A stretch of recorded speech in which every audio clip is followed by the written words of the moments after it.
이번 달부터 저희 생명의 삶, 이 큐티 본문이 사도행전이고요. 그래서 이 사도행전을 좀 구체적으로 살펴볼 건데요. 이 사도행전에서 우리는 성령의 놀라운 역사를 바라볼 수 있는데요. 사도행전의 모든 장이 다 중요하지만 특히 이 1장과 2장에는 골격이 되는 그런 핵심적인 내용들이 굉장히 많이 들어가 있기 때문에 이 1, 2장은 좀 세부적으로 좀 미시적인 관점에서 몇 주간에 걸쳐서 자세하게 좀 다루어 볼 거고요. 그 이후의 장들은 좀 거시적인 관점에서 넓게 다루면서 7, 8월 동안 사도행전 전체를 다루어 나가려고 합니다. 그래서 오늘은 이 1장의 시작인데 예수님은 부활하신 후에 40일 동안 이 땅에 머무시면서 부활하신 몸을 친히 보여주셨고 그리고 교회의 기초를 세우시는데 부활하신 후의 행적들 가운데 이 사복음서에 기록되어 있지 않은 내용들을 쭉 담아서 잘 그려주고 있는 것이 바로 오늘 우리가 읽은 사도행전 1장 1절부터 8절까지 말씀입니다. 제가 노파심에 아주 상식적인 질문을 다시 한번 드릴게요. 여러분, 마태복음의 저자가 누구죠? 마태예요. 마가복음의 저자는 누구죠? 마가입니다. 누가복음의 저자는 누가. 요한복음의 저자는 그리고 사도행전의 저자는 누구죠? 아직도 이제 사도, 바울 여러 가지가 나오는데 저는 여러분들이 완벽해질 때까지 계속 물어볼 거예요. 여러분, 이 사도행전의 저자는 누구냐? 사도라고 답변을 많이 할 수 있는데 정확하게 말하면은 이 누가다. 누가다. 이 누가가 썼다라는 것을 꼭 좀 기억을 해주시고요. 이 사도행전의 저자인 누가는 1장 1절과 2절에서 자기가 사도행전을 왜 기록하는지 그 목적을 이렇게 설명을 하는데요. 저희 한번 1절과 2절 두 구절을 다시 한번 함께 읽어볼게요. 데오빌로요.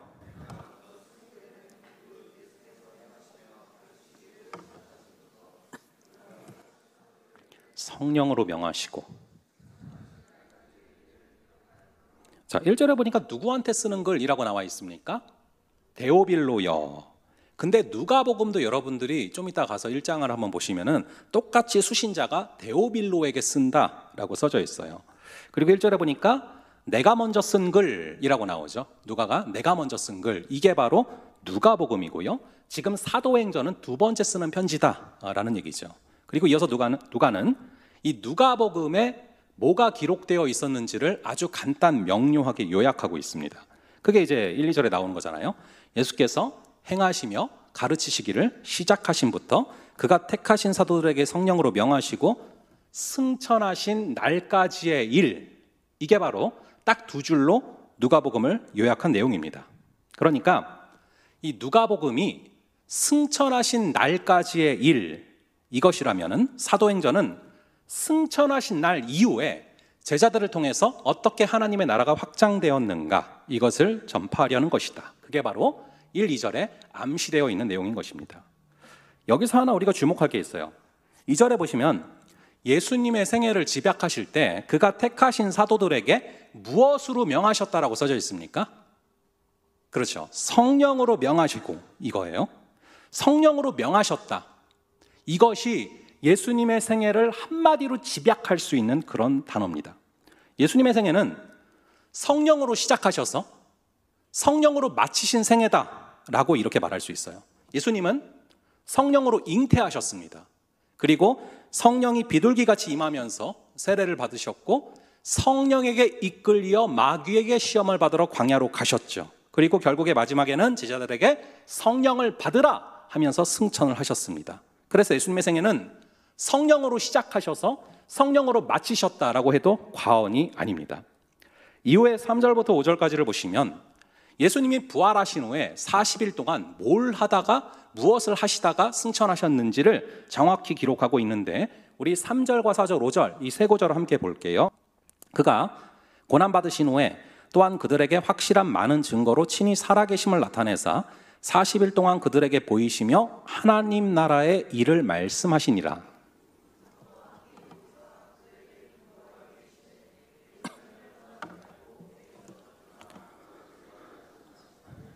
다 함께. 요한은 물로 세례를 베풀었으나 너희는 몇 날이 못되어 성령으로 세례를 받으리라 하셨느니라. 자, 딱 세 개로 요약되죠. 첫째는 부활을 증거하셨어요. 부활하신 주일날 이 막달라 마리아에게도 나타나셨고 엠마 어도상의 두 제자에게도 나타나셨고 그리고 의심하는 도마에게도 나타나셨죠. 부활을 증거하신 것이 40일 동안 하신 가장 중요한 일 중에 하나고요. 또 하나는 하나님 나라의 일을 말씀하셨다라고 써져 있죠. 이 하나님 나라는 공생의 사역을 시작하시면서 가장 먼저 선포하셨던 말씀이기도 합니다. 예수님께서 30년을 준비하신 다음에 공생의 3년을 시작하시면서 그 시작점에서 가장 마음에 담긴 첫 마디를 하셨어요. 그게 뭐였죠? 회개하라, 천국이 가까이 왔느니라. 여기 바로 이 천국이 하나님의 나라라는 것을 말하죠.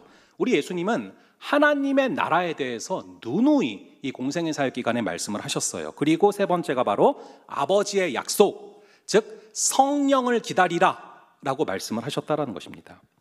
이 성령이란 단어가 사도행전에서 지속적으로 나타나고 있는 단어예요.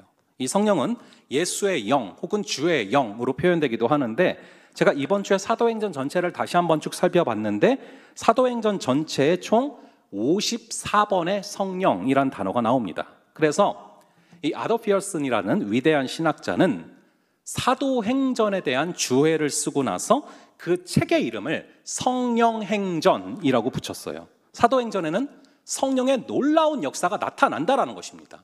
그래서 저도 거기서 인사이트를 얻어서 성령행전 시리즈로 1, 2, 3 이렇게 지금 나가려고 하는 거거든요. 그러므로 우리가 정말 하나님을 만나고 싶고 정말 성령님을 뜨겁게 체험하고 싶은 사람은 반드시 이 사도행전을 읽어야 돼요. 제가 설교를 준비하다가 문득 제 딸이 초등학교 3학년 때 겪었던 일이 생각이 났어요. 제가 대구에서 사역을 했을 때 그 교회에 제 딸이 속해 있는 초등부에서 굉장히 빡세게 성경 공부를 시켰거든요.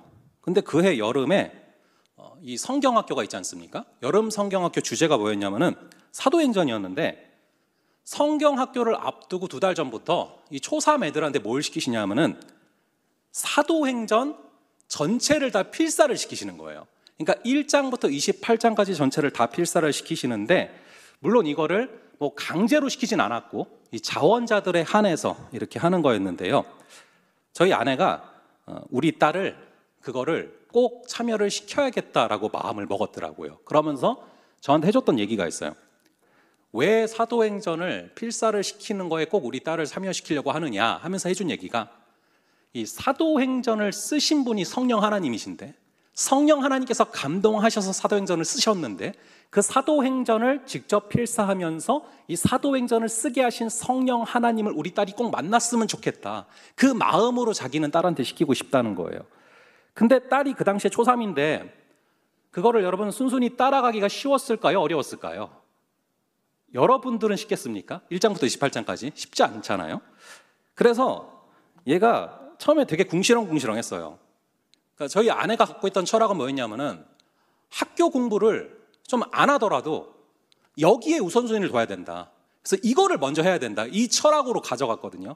그랬더니 거꾸로 우리 딸이 이걸 막 필사를 시킨가 필사를 하면서 이 시간이면 수학 문제가 몇 개인데 막 거꾸로 그러는 거예요. 애들이 이제 약간 청개구리 기질이 있지 않습니까? 그래서 저희가 학교 공부 괜찮아, 내려놔, 이거 먼저 해 했더니 애가 거꾸로 이게 이제 수학 문제가 몇 문제고 막 이러는 거예요.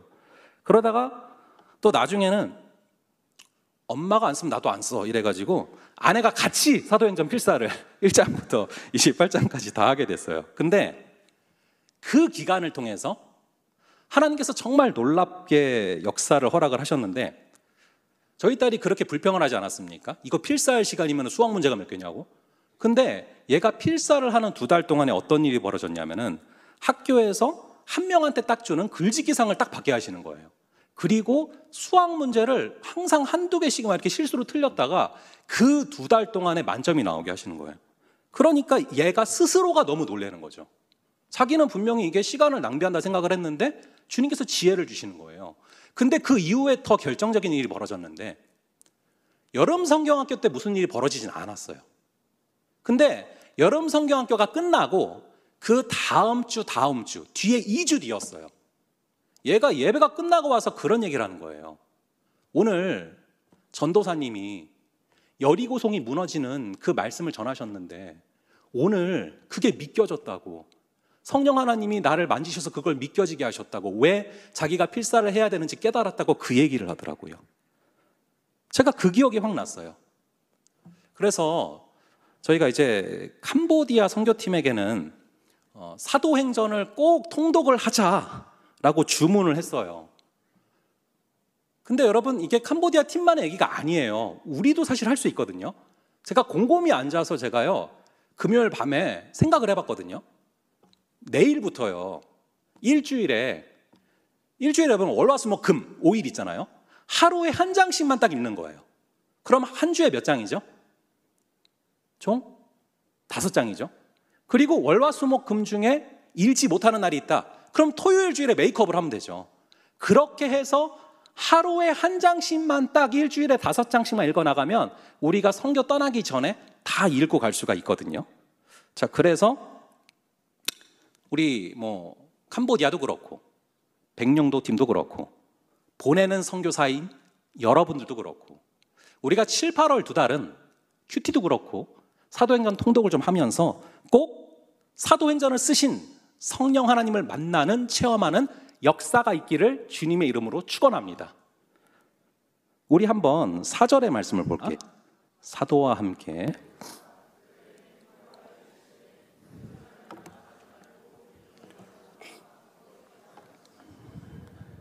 성령을 아버지의 약속이라고 표현을 하죠. 성령 그리고 부흥, 이것은 아버지 하나님의 주권적인 역사입니다. 아버지 하나님께 달린 역사입니다. 아버지 하나님의 주권적인 선물이죠. 우리 힘으로 쟁취할 수 있고 그런 게 아니에요. 하나님의 주권적인 선물이라는 것입니다. 그래서 누가복음 11장 13절에도 보면은 여러분들이 잘 아시는 구절, 구하라, 찾으라, 두드리라.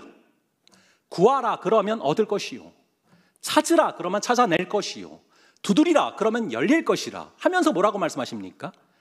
이 육신의 아버지도 자식에게 좋은 걸 줄 줄 알거든 하물며 하늘 아버지께서 구하는 자에게 성령을 주시지 않겠느냐라고 말씀하십니다. 그렇게 이 성령 충만은 하나님의 주권적인 선물인데요, 그렇다고 하나님의 주권적인 선물이지만 그렇다고 아무 곳에나 임하지는 않아요.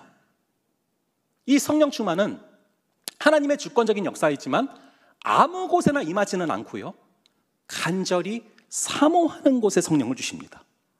그게 법칙이에요. 그래서 우리가 이 성령의 충만함을 간절히 간구를 할 필요가 있는 것입니다. 왜냐하면 아무 곳에 임하지 않기 때문에, 분명히 간절히 사모하는 곳에만 임하기 때문에. 이와 같은 맥락에서 이 조나단 에드워즈라는 정말 훌륭한 신학자가 계십니다. 근데 이분이 Humble Attempt라는 자신의 책에서 명확하게 이런 워딩을 했어요. 부흥은 하나님께서 주권적으로 허락하시는 하나님의 선물이다. 그러나 부흥은 절대로 아무 곳에나 임하지는 않는다. 간절히 사모하는 곳에 임한다. 이 성령 충만에 대해서, 그리고 부흥에 대해서 하나님의 주권적인 선물이지만 그렇다고 그것이 아무 곳에나 막 임하는 것이 아니라 간절히 사모하는 곳에만 임하신다라는 이 약속을 우리는 환기시켜 볼 필요가 있어요. 여러분 모두 지금 교회를 다니시잖아요. 주일인데 이 시간에 있잖아요. 놀러 가지 않고 이 자리에 앉아 있잖아요. 그렇다면 여러분, 성령 충만을 정말로 간절히 간구하고 살아가십니까? 여러분들이 정말로 구하는 게, 가장 얻기를 원하는 게, 가장 얻기를 소망하는 게 성령이 맞습니까? 구하라 그러면 얻을 것이요, 찾으라 그럼 찾아낼 것이요, 두드리라 그러면 열릴 것이라 말씀하셨는데 여러분들은 성령을 구하고 있습니까? 뭘 구하고 있습니까? 성령 충만을 구하며 요즘에 살아가십니까? 아니면 돈을 구하며 살아가십니까? 성령 충만을 구하면서 살아가십니까? 이성 친구를 구하며 살아가십니까? 여러분들은 뭘 구하고 살아가십니까? 여러분들이 정말로 마음속에 원하는 그것이 무엇입니까? 예수님은 명확히 말씀하시는 거예요. 구하라, 찾으라, 두드리라. 그럼 내가 너에게 가장 좋은 걸 줄 텐데 다른 걸 구하지 말고 바로 성령 충만을 구하라. 그것이 너에게 가장 좋은 것이다라고 명확히 말씀하시는 것입니다. 이 오늘 본문을 보시면 예수님께서는 40일 동안 부활하신 자신의 몸을 보이시고서 하나님 나라에 대해서 말씀을 하시고 그리고 성령을 강조하셨는데, 그럼에도 불구하고 제자들은 마치 우리와 같이 전혀 거기에 관심이 없다라는 거예요. 그래서 그들이 모였을 때 예수님께서 그들에게 뭐라고 물어보십니까? 그들이 이제 나타났어요. 그리고 이제 예수님이랑 만났어요. 그런데 예수님께서 과연 오늘 그들에게 뭐라고 물어보시는지 그걸 한번 볼게요. 한번 6절의 말씀인데요. 이 부분을 보시면은 이제 그 질문 이후에 거꾸로 이제 제자들이 또 예수님께 물어보는 그 장면이 나오는데 그거를 한번 볼게요. 6절의 말씀 한번 함께 읽어 보겠습니다. 시작. 그들이 모였을 때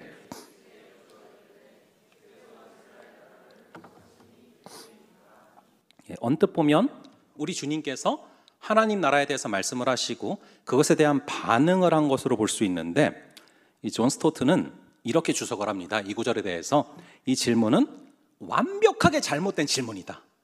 제자들이 완벽히 오류에 빠져서 던지는 질문이다.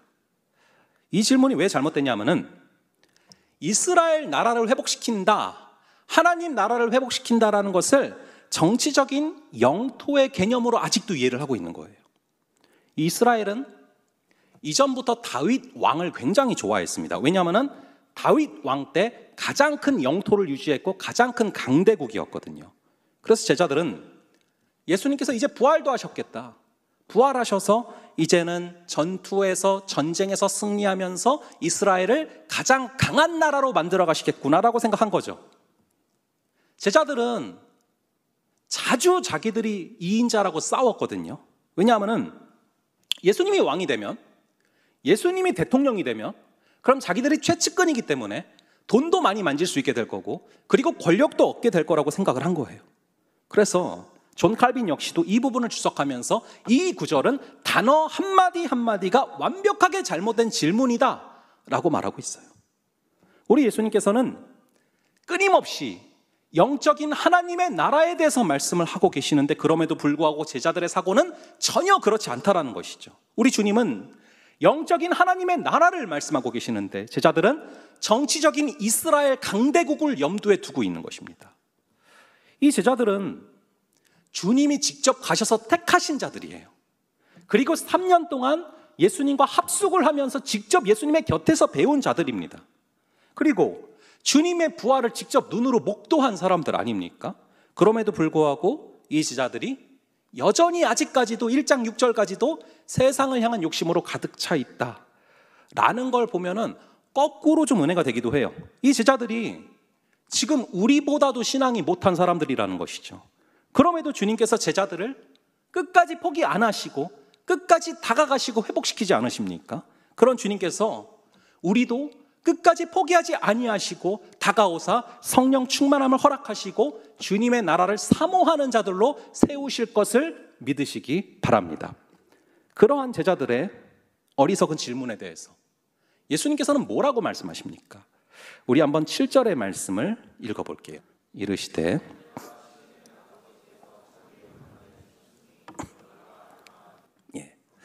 우리가 사도행전이라고 하면은 반사적으로 좀 떠올리는 구절이 있어요. 그게 뭔지 아시죠, 여러분? 사도행전 1장 8절. 여러분들 다 암송하시죠? 다 알고 계시죠? 예, 지금 섞여 있을 거예요. 혹시 암송을 못하고 계시다면 오늘 외우셔도 돼요. 제가 한번 해볼게요. 이렇게 정 안 외워지면 이렇게 외우면 되거든요. 한번 따라해 볼게요. 오직 성령이 너에게 임하시면, 죄송해요. 한번 그래 따라해 보세요. 오직 성령이 너에게 임하시면 너희가 권능을 받고 예루살렘과 온 유대와 사마리아와 땅끝까지 이르러서 내 증인이 되리라. 사도행전 1장 8절 말씀. 아멘. 저 얼마나 절박한지 아시겠죠? 외우시라고요 좀. 1장 8절 외우셔야 돼요. 그리고 외우고 있는 친구들도 있을 거고요. 왜 외우라고 했는지는 여러분들이 시간이 지나면서 성령께서 깨닫게 하실 거예요. 오늘 꼭 외우세요. 근데 문제는 이제 사실을 또 잘 알고 있을 거예요. 제가 높아심에 그런 거지 잘 알 거예요, 여러분들이. 사도행전 1장 8절을 사실 외우는 사람들이 많이 있을 거란 말이에요. 근데 참 신기한 게 뭐냐면은 우리가 사도행전 1장 8절은 이렇게 잘 알거든요. 근데 정말 신기한 게 1장 7절이 뭔지 아니하면 한 명도 몰라요. 이 지독한 요절주의. 요절주의를 요절해야 돼요. 우리가 너무 요절만 봐요. 그래서 전체가 안 보여요. 1장 8절이 이해가 되려면 1장 7절을 알아야 되거든요. 1장 7절과 8절이 평행구절이기 때문에.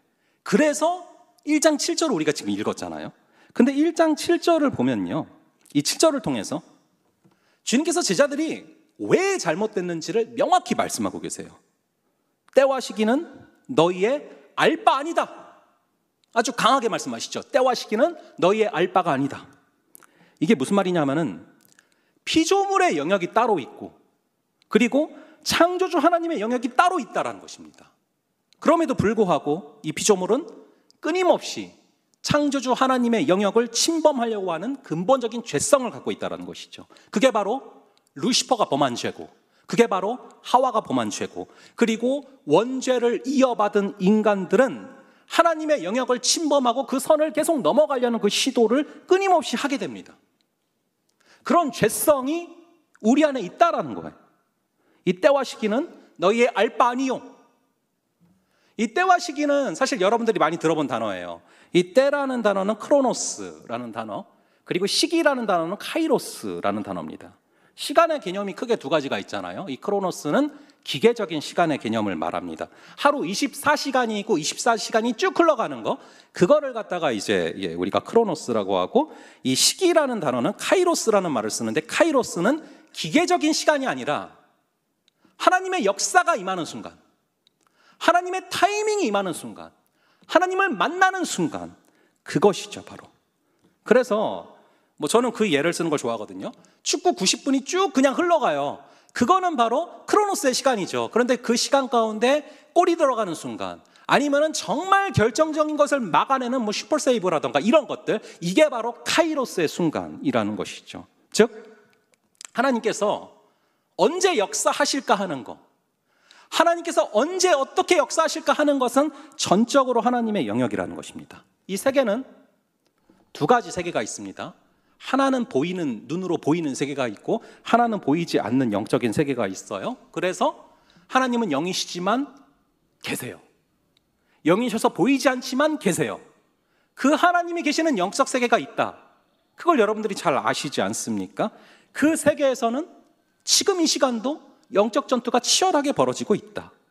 여러분, 보이는 세계를 창조하신 분도 하나님이시고 보이지 않는 영적 세계를 창조하신 분도 하나님이십니다. 그렇기 때문에 눈으로 볼 때는 아무 일도 벌어지고 있는 것 같지 않아 보일지라도, 우리 아까 웨이메이커 찬양했잖아요.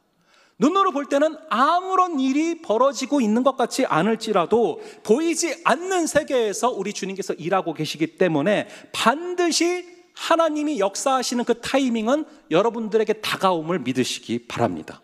그 타이밍의 주인은 누구시라고요? 하나님이시라는 거예요. 때와 시기는 너희의 알 바 아니요. 우리는 그 때와 시기가 언제인지 예측할 수 없기 때문에, 그래서 주어진 시간들을 최선을 다해서 선용해야 한다는 얘기죠.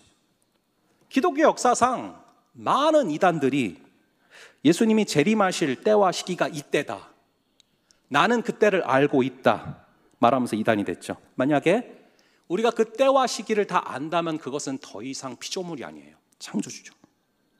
우리 피조물의 영역 속에서 우리가 할 수 있는 일은 주님께서 언제 재림하실지 모르기 때문에, 언제 역사하실지 모르기 때문에 그 때와 시기를 주목하는 것이 아니라 하루하루 남은 기회들을 차근차근 주님의 재림을 준비하는 자로서, 청지기로서 우리에게 주어진 시간과 건강과 재능과 물질과 기회를 너무 잘 활용하면서 청지기로서 성실히 살아가는 것, 그게 바로 종말을 준비하는 우리의 자세인 것이죠.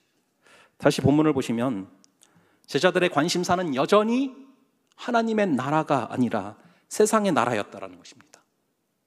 우리가 흔히 제자들이 부활하신 예수님을 만나고 변화됐다 생각을 하는데, 오늘 본문을 보면 아니에요. 제자들은 부활하신 예수님을 만나고도 여전히 우리가 고기나 잡으러 가자, 물고기나 잡으러 가자, 여전히 예전 세상의 모습으로 돌아가려고 하고 있어요. 그런 제자들이 언제 변화됩니까? 언제 변화됩니까? 우리가 다음번에 살펴보겠지만 이 오순절, 오늘 맥주절이잖아요. 같은 거예요. 이 오순절 마가의 다락방 사건 이후로 성령의 충만함을 받고서 그제서야 완전히 바뀌는 걸 보게 돼요.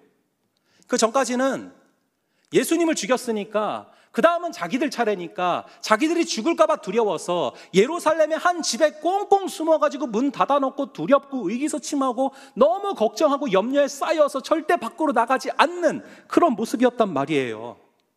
마치 월요일부터 금요일을 살아가면서 여러분들이 직장에서 학교에서 월요일부터 금요일까지는 절대 하나님에 대해서 입을 닫아버리고 말하지 않고 꽁꽁 닫아놓는 우리의 모습과 흡사하지 않습니까? 그렇게 예루살렘 그 집 안에서 꽁꽁 숨어있던 그들이 언제 변화되느냐? 성령의 충만이 임하고서 완전히 변화되는 모습이 나타난다라는 것이죠. 그래서 2장에 우리가 나중에 살펴보겠지만 성령 충만이 임하고서 그들이 방언을 받아 말하잖아요. 방언이 네이티브 랭귀지라고 써져 있단 말이에요. 각각이 배우지 않았던 영어로, 미국어로, 일본어로 막 얘기를 하는 걸 보면서 어떤 사람들이 저들이 술 취했다라고 하니까 베드로가, 그렇게 숨어 다니던 베드로가, 그렇게 무서워하던 베드로가 나가서 담대하게 외칩니다. 지금이 아침 9시인데 아침 9시부터 단체로 술 취하는 집단이 어디 있겠습니까? 하면서 들으십시오 하면서 강하게 요엘서의 말씀을 가지고서 성령에 사로잡혀서, 하나님의 꿈에 사로잡혀서, 하나님의 비전에 사로잡혀서 이전에 그의 마음을 채우고 있던 두려움과 의심이 자리에 있을 공간이 없어져 버렸어요. 하나님의 꿈에 강하게 사로잡혔기 때문에. 그것이 바로 이 성령 충만의 역사로 임한 베드로의 변화라는 것이죠. 저는 이 말씀을 준비하면서 우리 살아야 되잖아요. 저도 살아야 되고 여러분도 살아나야 되잖아요. 근데 이 말씀을 바라보다가, 사도행전을 바라보다가 여러분 개인이 살고 우리 공동체가 살고 교회가 살고 우리 민족이 살아가는 길은 성령 충만밖에 없다라는 것을 계속해서 들려주셨어요. 시작은 한 친구랑 신방을 준비하면서 이 친구한테 도대체 어떤 이야기를 나누어야 될까요? 기도를 하는데 그날 큐티 말씀을 통해서 그 친구를 만나면 딴 거 얘기하지 말고 성령 충만을 계속 얘기하라고 하시는 거예요. 근데 그 이후에 기도하다 보니까 그 친구만이 아니에요. 제가 살려면, 여러분이 살려면, 우리가 살려면, 공동체가 살려면, 교회가 살려면, 이 나라가 살려면 성령 충만밖에는 답이 없다라는 걸 깨닫게 하시더라고요. 우리 한번 1장 8절 한번 같이 암송해 볼까요? 읽어볼까요? 1장 8절 한번 화면에 나오니까 한번 같이 해볼게요. 시작. 오직 성령이 너에게 임하시면 너희가 권능을 받고 예루살렘과 온 유대와 사마리아와 땅 끝까지 이르러 내 증인이 되리라 하시니라. 자, 성령이 임하시면 우리가 권능을 받고 그럴 때 뭐가 되게 하신대요? 증인이 되게 하신대요. 이 증인은 성령 충만함을 받지 않고는 절대 될 수가 없어요. 반대로 우리가 성령 충만을 받으면 우리의 삶이 변하고 우리를 바라보는 사람들이 나도 저 사람이 믿는 하나님을 믿고 싶다, 이런 변화가 일어난다라는 그 말씀인 것이죠. 여러분, 증인이 된다고 하시는데, 제자에서 증인이 된다고 하시는데 이 증인이 뭡니까? 뭐가 증인입니까? 증인은 자기가 보고 들은 거를 그대로 말하면 돼요. 아주 심플해요. 그게 증인입니다. 근데 생각보다 증인이 되게 중요해요.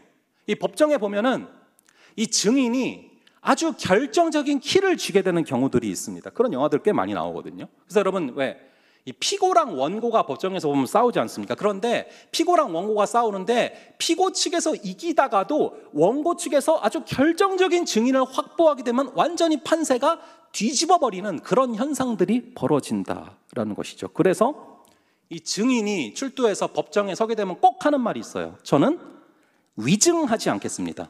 위증하면 어떤 법적인 처벌도 달게 받겠습니다.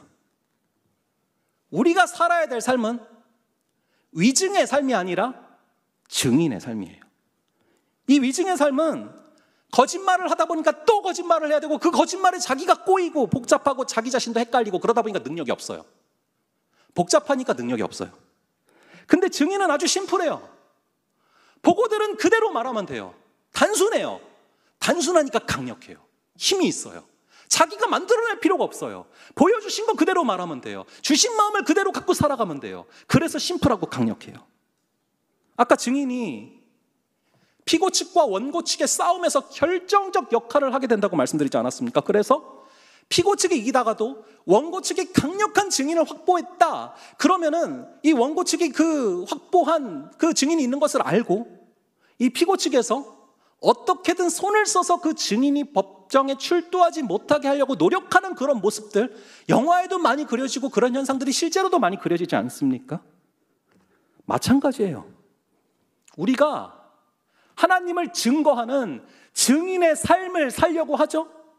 증인의 삶에 살아가려고 마음을 먹게 되죠. 그러면 그것을 어떻게든 회방하려는 사단의 공격이 있어요.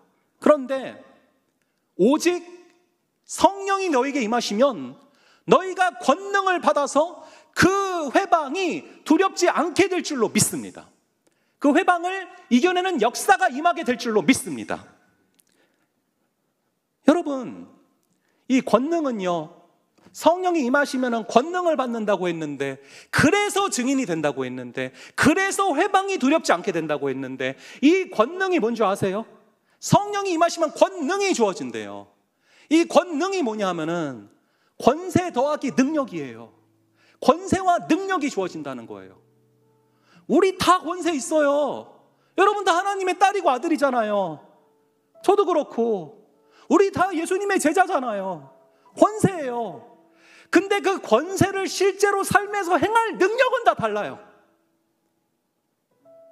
권세를 행할 능력이 있어야 되는데 그게 없으면 말만 제자지, 말만 교인이지, 말만 하나님의 자녀지, 전혀 다름이 없는 삶을 살게 되는 거예요.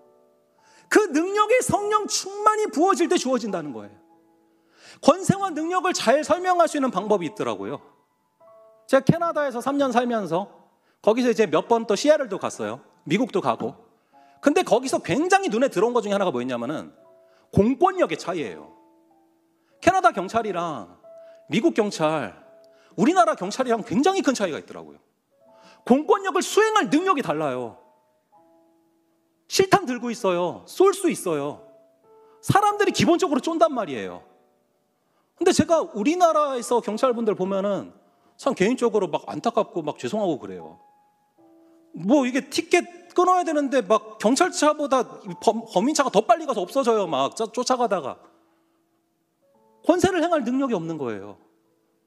근데 미국이나 캐나다 쪽에 제가 그 경찰들을 보고서 놀란 게 차 다 BMW고 실탄 들고 있고, 그러니까 똑같은 도둑을 잡을 권세, 그리고 티켓을 끊을 그런 권세들은 다 갖고 있는데 권세를 행할 능력은 천지 차이란 말이에요. 우리가 하나님의 자녀로서의 권세는 다 주셨어요. 하나님의 딸이고 우리는 하나님의 아들이고 우리는 예수님의 제자고 그리고 우리는 교인이고 우리는 크리스찬이에요. 근데 그렇게 살아갈 그 힘, 권세를 행할 능력은 우리가 지금 다 다를 거예요. 하지만 우리가 정말 성령 충만을 2달 동안 간구하면서 나아갈 때, 우리가 기도할 때마다 내가 가장 소망하는 것이 다른 것이 아니라 성령 하나님의 임재, 성령 하나님의 충만이 될 때 우리는 하나님을 만나게 되고 성령이 임하시면 권능을 받게 되고, 그래서 주님의 증인으로 살아가게 되는 역사가 임하게 될 줄로 믿습니다.